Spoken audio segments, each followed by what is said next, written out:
So why not go to YouTube and think of it as a social networking site? Why go to YouTube and just search for things like you would go to a regular search engine and try to learn and get content to come to you? Why not think of YouTube as a place to meet others, network with them, create groups of people that you want to share information with and they can share with you, or just be entertained by your friends? Facebook does that. Twitter does that. Google Plus is now the latest in the social networking kind of game, but people don't talk about YouTube in that regard, but it is, and here's why. You can favorite a video in YouTube, basically saying that you would like to include this video in your channel and be able to go back to it and see it whenever you want. You can do the same thing in Twitter, and literally it's called favorites. You can favorite a tweet. You can follow someone in Twitter, where once you follow them, everything they tweet in 140 characters or less will come to you as part of your Twitter stream. You can subscribe, just like following Twitter, to videos in YouTube, where anytime someone uploads a new video to their channel, you get an indicator saying that there's a new video. Sometimes I think an email, but you know that there's a new video that you can watch of whoever you're subscribing to. So subscribing in YouTube to someone making videos is just like following in Twitter someone who might tweet information out. You can thumbs up, thumbs down a video, just like in Facebook, how you can like a website, and in Google Plus, how you can +1 a website. So all of the things that social networking we think of doing with Twitter and Facebook and Google Plus, you can do in YouTube. You can friend someone in YouTube. I guess that would be the most important thing to call it a social network. Well, you can do that. You send them a message in their inbox in YouTube. If they have a YouTube channel, they'll get a message that you would like to be their friend, and they have to accept that, and they have to then, send that message out that they accept your friendship. So it's a lot like Facebook in the sense that when someone sends a friend request to you on Facebook, you have to accept it. Well, you do the same thing in YouTube, and when you do, then you have kind of a community of friends. And when you have that, of course, you can always go to their sites and look at their content.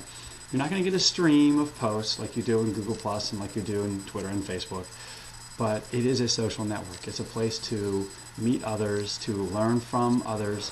Think about learning. I'm a social studies teacher. I don't know if you know that. I'm Devin Page. I should have introduced myself at the beginning. I'm a 6th grade social studies teacher in Calvert County, Maryland.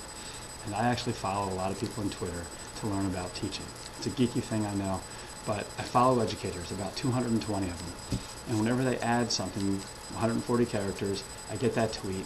But sometimes I also embed a link to a video or a link to a website or a blog or some kind of resource that might help out other educators. I can check that out. I can click on it. I can learn from it. The same with YouTube. If I'm subscribing to you, you can teach me, you can share information with me through a video. Video content is going to be the way I think sharing is going to be in the future. So in that sense, YouTube is very much a social network, a lot like Twitter is. Google Plus, same type of thing. You can send links out as posts. You don't have a 140 character limit, so you can actually post much longer posts and then embed a link to a video or a blog or a website, just like you can in Twitter. Facebook, you can also send links. You can post them out. I personally don't really use Facebook for learning. I don't want to think too hard when I'm on Facebook. I kind of just want to, see what my friends and people I knew in high school and family are doing. Tell people happy birthday, things like that. I don't really tweet things like happy birthday out in Twitter. I just don't want to kind of clutter people's stream. But Facebook, I for some reason just find that's kind of more of a random thing. So if you want to go on YouTube and get randomness and be entertained by cats chasing string, well, you can do that. Just like you can find that random entertainment in Facebook.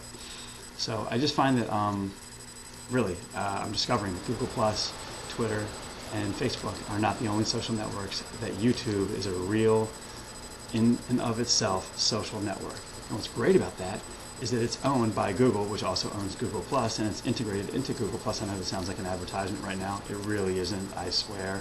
I know this is going to go on YouTube, but it's just kind of my revelation that video sharing, me sharing ideas, me learning from others sharing ideas, and even from experts, people who are famous, who are in videos, and I can subscribe to the channels that are putting videos out by them.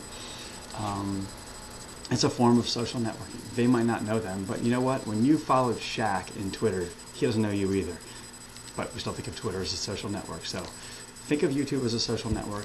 Use it for its full capacity. I do think that people will be doing that in the future, and I'm kind of curious and interested to see how video sharing of ideas. We're not going to stop reading and we're not going to stop writing. I'm a teacher. I value all those things. But sharing ideas through video is going to explode, and it's going to be used more often as these tools become easier and people realize that there is a community out there already in YouTube, mostly geeks like me, but they're already using it as a social network, and pretty soon I think you will too.